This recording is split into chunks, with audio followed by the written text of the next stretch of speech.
ಕಾರ್ಯಕ್ರಮ ಮಾಡಿಲ್ಲ.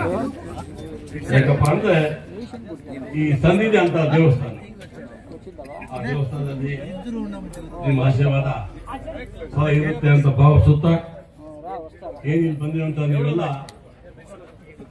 ನೆಕ್ಸ್ಟ್ ಇವಾಗ ನಿಮ್ಗೆ ಯಾರೇ ಬಂದಿಲ್ಲ ಎಲ್ಲರಿಗೂ ಅಚ್ಚುಕಟ್ಟಾಗಿ ಒಂದು ಯೂನಿಫಾರ್ಮ್ ಅಂತ ಒಂದು ಬಟ್ಟೆ ಕೊಡ್ತಾರೆ. ಅದು ನೂಕು ಏನ್ ಬೇಕಾಗಿಲ್ಲ, ಎಲ್ಲ ನೀವು ನಮ್ಮವರು, ಇದು ನಮ್ಮ ಪ್ರೋಗ್ರಾಮ್, ನಿಮ್ಮದೇ ಪ್ರೋಗ್ರಾಮ್, ಅಚ್ಚುಕಟ್ಟಾಗಿ ತಗೊಂಡೋಗಿ.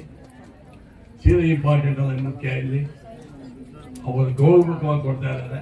ಅದನ್ನ ನೀವು ಮನೆಯಲ್ಲಿ ಕೂತ್ಕೊಂಡು ಊರಲ್ಲಿ ನಿಮ್ಮ ಊರುಗಳಲ್ಲಿ ನಿಮ್ಮ ಸ್ನೇಹಿತರಿಗೆ, ನಿಮ್ಮ ಅಕ್ಕ ತಂಗಿಯರಿಗೆ, ಬಂಧುಗಳಿಗೆ, ಹಾಗಾಗಿ ಇಲ್ಲಿ ಜಾತಿ ಇಲ್ಲ, ಒಂದೇ ಜಾತಿ ಹೆಣ್ಮಕ್ಳು. ಇದೆಲ್ಲ ಒಗ್ಗಟ್ಟಾಗಿ ಮನೆ ಊರಲ್ಲಿ ಕೂತ್ಕೊಂಡು ನಾರಿ ಶಕ್ತಿ ಅಂತ ಒಂದು ಅದ್ಭುತವಾದ ಕಾರ್ಯಕ್ರಮ ಕೊಟ್ಟಿರುವಂತಹ ಕಾಂಗ್ರೆಸ್ ಪಕ್ಷಕ್ಕೆ ನ್ಯಾಯ ಕೊಡಿಸ್ಬೇಕಾದ್ರೆ ತಮ್ಮದೇನ ಸಾಧ್ಯ ಆಗುತ್ತೆ. ಯಾಕಂದ್ರೆ ಇಂಡಿಯಾದಲ್ಲಿ ಎಲ್ಲೂ ಕೊಟ್ಟಿಲ್ಲ, ಕರ್ನಾಟಕದಲ್ಲಿ ಕೊಟ್ಟಿದ್ದ ನಾರಿ ಶಕ್ತಿ ನಿಮ್ಗೋಸ್ಕರ ಮಾಡಿರುವಂತ ಶಕ್ತಿ ಅಂತ. ಲಾಸ್ಟ್ ಟೈಮ್ ಏನು ಆಗಿದೆ ಅದೆಲ್ಲ ಬೇಕಾಗಿಲ್ಲ, ಅದು ಅದೇ ಕತೆ. ಮುಂಬರುವ ದಿನಗಳಲ್ಲಿ ನಿಮ್ಗೆ ಗೌರವ ಕೊಟ್ಟಿರುವಂತಹ ಕಾಂಗ್ರೆಸ್ ಪಕ್ಷವನ್ನ ನೀವು ಗೌರವವಾಗಿ ಅದಕ್ಕೆ ಒಂದು ನ್ಯಾಯ ಕೊಟ್ರೆ ನೆಕ್ಸ್ಟ್ ಬರುವಂತ ಎಲ್ಲ ಎಲೆಕ್ಷನ್ಸ್ ಅಲ್ಲೂ ನೀವು ಚೆನ್ನಾಗಾಗ್ತೀರಾ. ನಿಮ್ಮನ್ನು ನಂಬಿ ಬಿಫಾರ್ಮ್ ಕೊಟ್ಟಿರುವಂತ ನಿಮ್ಮ ಮಕ್ಕಳು ಇಲ್ಲ ನಿಮ್ಮ ತಮ್ಮ, ಅಣ್ಣ, ಮಗ, ಅಪ್ಪ ಯಾರೋ ಆಗ್ತಾರೆ, ಅವ್ರಿಗೂ ಅನುಕೂಲ ಕೊಟ್ಟಂಗೆ ಆಗುತ್ತೆ. ಹಂಗಾಗಿ ಏನು ಇವತ್ತು ಈ ಸನ್ನಿಧಿಯಲ್ಲಿ ನಾವು ನಿಮ್ಗೆಲ್ಲ ಎಲ್ಲ ಈ ಕಾರ್ಯಕ್ರಮ ಮಾಡ್ತಾ ಇದ್ದಾರೆ, ಅಚ್ಚುಕಟ್ಟಾಗಿ ಮಾಡ್ಕೊಂಡು ಹೋಗ್ತಾ ಇದ್ದಾರೆ. ಇದೇ ಕಾರ್ಯಕ್ರಮವನ್ನ ಮುಂಬೈ ಇನ್ನೊಂದು 10 ಗಂಟೆ 1 ಗಂಟೆ ಮುಗಿಸ್ತಾರೆ, ಎಲ್ಲ ಕಂಪ್ಲೀಟ್ ಆಗಿ.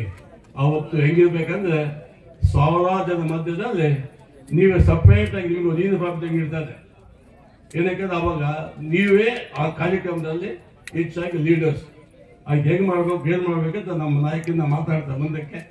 ಹಂಗಾಗಿ ಈ ಕಾರ್ಯಕ್ರಮ ನಿಮ್ಮದು, ಹೆಚ್ಚು ಕಮ್ಮಿ ಮಾಡೋದು ನಿಮ್ದೇನೆ, ಚೆನ್ನಾಗಿ ಮಾಡೋದು ಆ ಘನತೆ ನಿಮ್ಗೆ ಹೋಗುತ್ತೆ. ಯಾಕಂದ್ರೆ ನಾವೆಲ್ಲ ಇದ್ದೀವಿ, ಬಟ್ ನಾವೆಲ್ಲ ಸುಮ್ಮನೆ ನಿಮ್ಮನ್ನ ಕಳಿಸಕ್ಕೆ ಈ ಕಾರ್ಯಕ್ರಮ ನೋಡಕ್ಕೆ ಮಾತ್ರ ನಾವು ಬಂದಿದ್ದೀವಿ.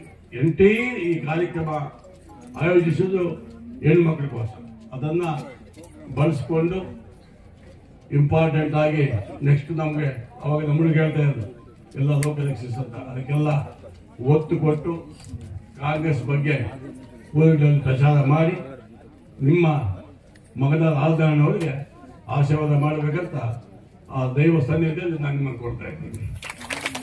Thank you.